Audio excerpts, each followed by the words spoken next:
Balita mula sa Negros Oriental, matagal nang alitan ng posibleng motibo sa pananaksak sa pagitan ng dalawang katao na ikinasawi ng mga ito sa Sitio Lubi, Barangay Maninihon, lungsod ng Bayawan, Negros Oriental.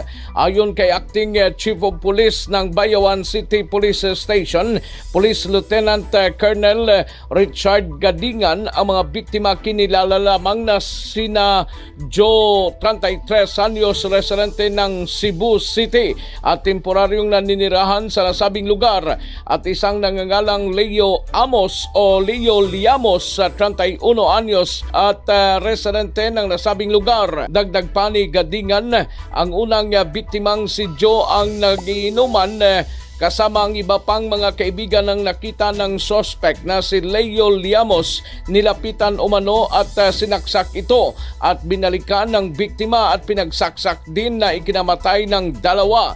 Tinitingnan ng kapulisan ang matagal ng alitan ng dalawa kung saan humantong sa pananaksak na ikinamatay ng mga ito.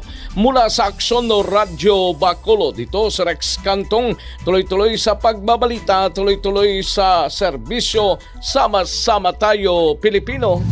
Pinuri ni Iloilo City Mayor Charity Trianias ang mga pulis sa lungsod dahil sa pagkadakip sa 17 Chinese national na involved umano sa cyber sex operation. Ayon sa alkalde, nagpapakita ito na ginagawa ng Iloilo City Police Office ang lahat upang maging safe ang lungsod para sa lahat. Nangako si Mayor Trianias na patuloy na magbibigay ng suporta sa mga pulis at sa kanilang mga operasyon upang mapanatili ang peace and order sa Iloilo City. Pinangunahan ng City Intelligence Unit ng ICPO ang raid sa bahay na nirentahan ng mga Chinese national kasunod ng natanggap na impormasyon na ginagawa itong cyber sex den.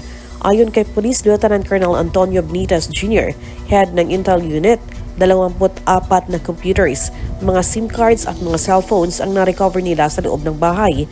May nakita rin na nude photos ng mga Pinay sa mga computer screen. Ayon kay Benitez, tumanggi na magpa-interview ang mga arestado na pawang mga lalaki na may edad 30 anyos pataas.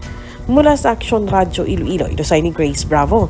Tuloy-tuloy sa pagbabalita, tuloy-tuloy sa serbisyo, sama-sama tayo Pilipino. Sa pamamagitan ng Intelligence Driven Operation, napadali ang pagsuko ni Donalyn Garcia, 31 taong gulang, residente ng Barangay Poblacion Bani.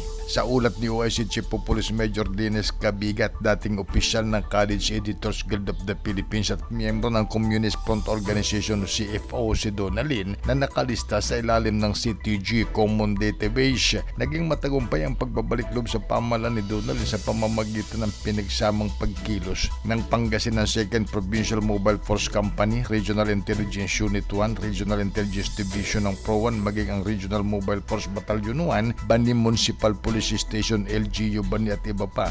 Samantala, sa patuloy na pagpapatupad ng revitalized kasimbayanan, ang mga sumukong dating miyembro ng CFO ay sumasa ilalim sa debriefing at lumagda sa Pledge of Allegiance to the Philippine Government. Pinagkaluban ng isang sakong bigas, mga groceries na nagkakalaga ng 1,500 pesos mula sa 2nd Provincial Mobile Force Company sa Tayug at kaskip na 1,000 piso mula naman sa LGU Bani. Mula sa Aksyon Radyo Pangasinan, ito si Freddy Pajardo, RH38, tuloy-tuloy sa pagbabalita, tuloy-tuloy sa serbisyo, sama-sama tayo Pilipino.